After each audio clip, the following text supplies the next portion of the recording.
Book 9 of the Odyssey is called In the One-Eyed Giant's Cave. But before we reach that famous, disturbing encounter, something even more significant is going on. For the first time in the epic, Odysseus begins to tell his own story. Up to this point, we've heard from others about him. Gods and kings have remembered him. Bards have sung about him. We've watched him act, but from the outside. Now that changes. Odysseus speaks in the first person. He says, I. And with that shift, the story takes on a new kind of immediacy. We are hearing Odysseus describe his own experiences, the choices he made, the dangers he faced, and the mistakes he cannot undo. In Book 9, Odysseus tells 3 episodes from his journey: the Cicones, the Lotus-Eaters, and the Cyclops. Each story moves quickly. Each is filled with action and danger. But as we will see, the consequences of these actions unfold much more slowly. As we read, we'll pay close attention to how Odysseus tells his story. Because like Homer, Odysseus is making decisions. What he chooses to include or leave out, and how he presents himself.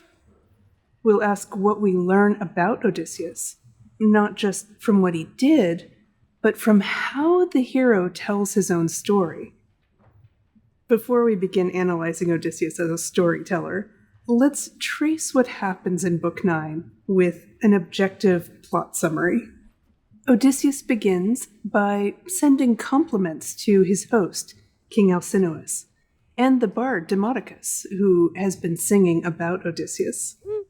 He introduces himself to the Phaeacians, giving his name, the name of his father, the name of his city. He explains that he has been wandering for many years, trying to return home after the fall of Troy. He then recounts 3 episodes from his journey. First, the Cicones. Odysseus and his men raid the city of the Cicones and take plunder. At first, they are successful. But instead of leaving quickly, they linger. The Cicones regroup and counterattack, killing many of Odysseus's men and driving the survivors back to their ships. Next, the Lotus-Eaters. The crew arrives at a new land where some of the men eat the lotus plant. Those who taste it lose all desire to return home. They only want to remain where they are, forgetting their purpose. Odysseus must force them back onto the ship and continue the journey. Finally, the Cyclops. Odysseus and his men land on an island and discover a shepherd's cave. It's filled with food and supplies. They enter and begin to eat, even though the owner is absent. The cave belongs to Polyphemus, a Cyclops. These are one-eyed giants. When Polyphemus returns to the cave with his animals, he traps the men inside and begins to eat them. Odysseus devises a plan to escape. He offers the Cyclops wine, tells him his name is Nobody, and blinds him while he sleeps. When Polyphemus cries out for help, he says that nobody is hurting him, so the other Cyclopes do not come to his aid. Odysseus and the remaining men escape by clinging to the undersides of the sheep as they leave the cave. But as they sail away, Odysseus makes a critical mistake. He calls out his real name, revealing his identity. In response, Polyphemus hurls boulders at the ship and prays to his father Poseidon to curse Odysseus's journey home. We've talked before about point of view, how an author chooses carefully whose story to follow, how the perspective controls the story's focus. In the beginning of the Odyssey, Homer told the story from the point of view of Telemachus, Odysseus' son. We gathered only scraps of information about Odysseus, from Telemachus, who didn't actually remember his father, and from the gods talking amongst themselves on Mount Olympus. Those two perspectives held Odysseus at a distance. We also then heard from some of Odysseus' comrades, like Nestor and Menelaus. Those were old memories, told almost like legend. Again, that sense of distance. Later in the book, we began to follow Odysseus on his journey home, but we were hearing the story from an omniscient narrator, like an all-seeing eye that was reporting on what was going on. This is another choice the author makes. Who is actually telling the story? We call this third-person narrative. He did this. She said that. The narrator is telling the story using third-person pronouns. But in Book 9 of the Odyssey, something fundamental changes. Odysseus is no longer being described by others. He is speaking for himself. This is called first-person narration, when a character tells a story using the pronoun I, describing events from his own point of view. When Odysseus becomes the narrator, that changes how we experience the story. First, the story feels more immediate. We're not hearing some distant account. We're hearing someone describe what he saw, what he did, what he personally experienced. Something else to consider. Odysseus is in charge. He's choosing how to tell his story. He decides where to begin, which events to include, what details to emphasize, and even how to describe his own actions. This means that the story we hear is not exactly a record of what happened. We may believe that it's truthful, but still, it's a version of events shaped by the person who's telling it. Notice, for example, that Odysseus does not present himself as perfect. He admits mistakes, lingering too long after victory, putting his men in danger, and revealing his name to the Cyclops. But at the same time, he presents himself as clever, resourceful. He has skills in leadership. He's both honest and careful. Like Homer, Odysseus is shaping a narrative. He is telling a story to the Phaeacians that explains who he is and why he deserves to be heard. In a way, we can think of this book structured on two levels. Homer is choosing to have Odysseus choose to tell this story in this way. One important aspect is how quickly the storyteller unfolds events. In literary terms, we call this pacing. Book 9 moves fast. Each episode is filled with action. The raid on the Cicones happens suddenly. The counterattack comes just as quickly. The encounter with the Lotus-Eaters is brief, but dangerous. And the escape from the Cyclops is intense, dramatic, and fast-paced. Events occur one right after another. Decisions are made quickly. Actions follow immediately. This creates a sense of momentum. But there's another part of the story to keep in mind. The consequences do not move at the same speed. The events may feel immediate, even exciting, but their effects unfold over time. After the raid on the Cicones, the loss of Odysseus' men happens quickly, but the lesson lingers.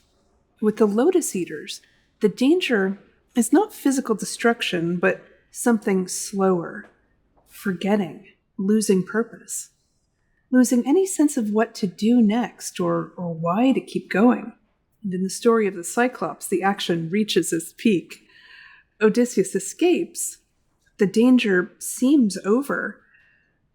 But then comes a single fateful decision. He calls out his name. That brief, impulsive moment creates consequences that extend far beyond this chapter. Polyphemus calls on Poseidon, and that curse will shape the rest of Odysseus' journey. This is how pacing works in Book 9. Fast action, followed by slow consequences. Let me ask you, did you already know this character of the Cyclops before you even read this chapter? This passage of the Odyssey has had such an impact over thousands of years. It's become part of our shared human knowledge. You have to watch out for those one-eyed giants. Let's take a closer look at the most famous episode in Book 9, Odysseus and the Cyclops. At first, this story highlights Odysseus at his best. He is clever, observant, he adapts quickly to danger. He uses his intellect to outwit brute strength. Trapped inside the cave, he develops a plan. They can't just gang up and kill Polyphemus because of the giant stone the Cyclops uses as a door. Odysseus and all his men put together wouldn't be able to budge that stone. He studies the Cyclops and waits for the right moment. He uses strategy instead of force. So he gives the Cyclops wine. He tells him his name is Nobody. This is an inspired choice. When the giant falls asleep, he blinds him. When the Cyclops calls out for help, he says that nobody is attacking him, so no one comes. Did Odysseus know this would happen? This is such a mystery. Odysseus and his men escape using the sheep as cover. At this point, the story could end a complete success. The danger has passed. The plan worked. The hero survived. But Odysseus is not finished. As his ship pulls away, he makes a different kind of choice. He calls out to the Cyclops. He claims credit for what he has done.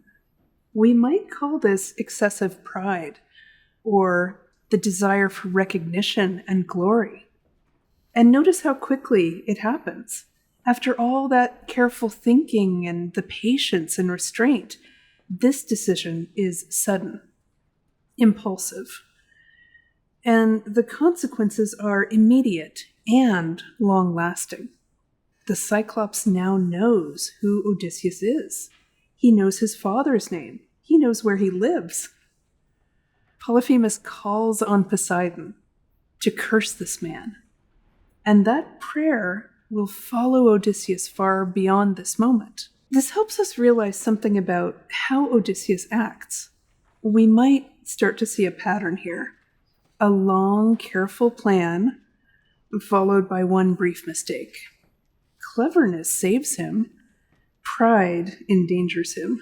Because Odysseus is telling this story himself, this is his choice to include this moment. He does not hide it. Which raises an intriguing question. Why does he tell us this? Now that we've looked closely at what Odysseus does, we can step back and ask a bigger question. What kind of person is he? In Book 9, Odysseus presents himself as a capable and intelligent leader.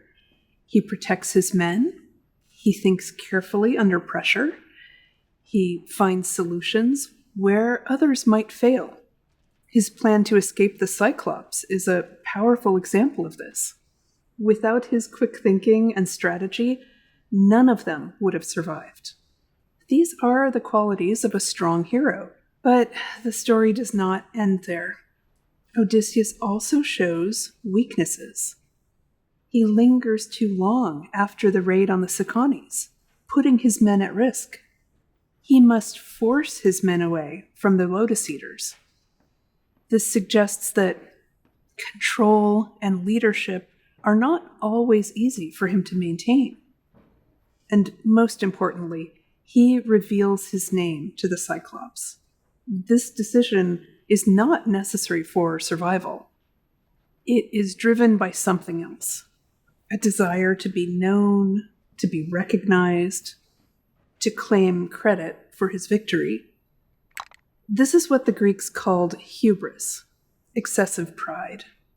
And in the world of the Odyssey, that pride has consequences. By tradition, in ancient Greek literature, hubris is often a fatal flaw. So we are left with a more complicated picture. Odysseus is not simply a hero who succeeds. He is a leader who makes both good and bad decisions. He is clever, but he's not always wise. And because he is telling us the story himself, he lets us see both sides. He shows us his strengths, and he shows us this moment where strength is not enough. By the end of Book 9, we've seen something new in the Odyssey. Odysseus has taken control of the story. He was the main character, moving through the events.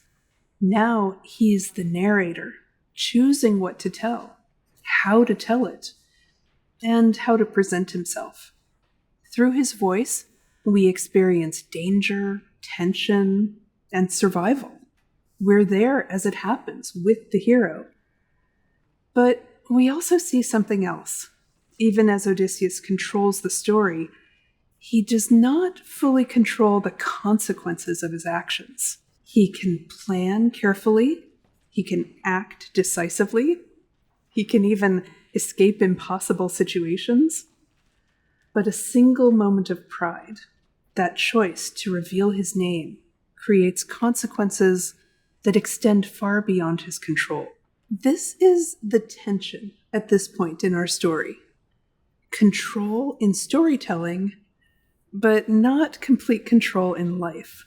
Odysseus can shape how his story is told, but he cannot undo what he has already set in motion.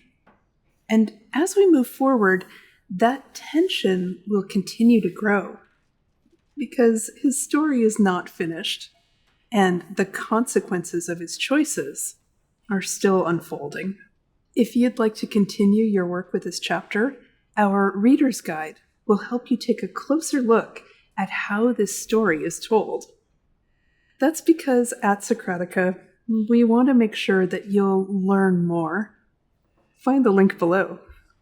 In our reader's guide, you'll analyze the 3 episodes, notice how quickly the events unfold, and be on the lookout for how their consequences extend beyond this moment.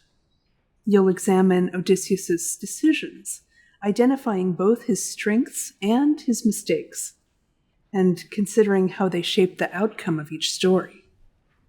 You'll also have a chance to explore what it means for a character to tell his own story, comparing how events might feel different when described from a different point of view. As you do your close reading, take your time and pay attention to the choices being made by Homer and Odysseus. What is included in these 3 stories? What is emphasized? And think about what these choices suggest about who Odysseus is now that he's both our hero and our storyteller.